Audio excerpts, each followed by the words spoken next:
நீங்கள் பார்த்து கொண்டிருப்பது ஆம்ஸ்டாங் டிவி.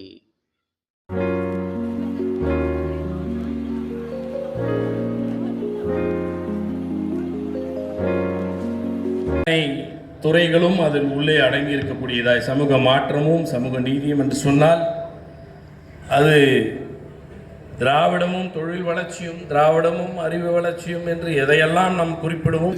சுயமரியாதை, சமூக நீதி, பெண் உரிமை, மாநில உரிமை, மொழி உரிமை, மதசார்பற்ற தன்மை, சமய சார்பற்ற தன்மை என்று எல்லாவற்றையும் உள்ளடக்கியது இங்கே ஒரே சொல்லில் அடைத்திட திராவிடம் என்று சொல்கிறோம் என்று நம்முடைய கழகத்தின் தலைவர் மாண்புமிகு முதலமைச்சர் அவர்கள் சட்டப்பேரவையிலேயே அதை பதிவு செய்திருக்கக்கூடிய நல்லதொரு பதிவு நமக்கு பாடமாய் இருந்து கொண்டிருக்கிறது.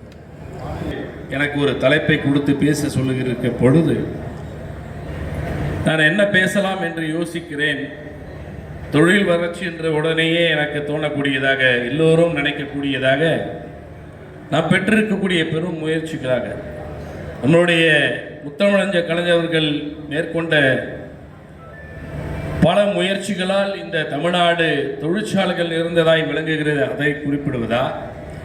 அவர்களாலே மெட்ராஸ் யுனைடெட் லீக் என்று தொடங்கப்பட்டு அதற்கு அடுத்த ஆண்டே அது திராவிடர் சங்கம் என்று மாற்றப்பட்டது. அதனுடைய அடிப்படை நோக்கம் என்பது வேறொன்றும் இல்லை, எல்லோரையும் படிக்க வைப்பது என்பதுதான், எல்லோருக்கும் வேலை வாய்ப்புகளில் அதனை பெற்றுத் தருவது என்பதுதான் நம்முடைய அடிப்படையான நோக்கம்.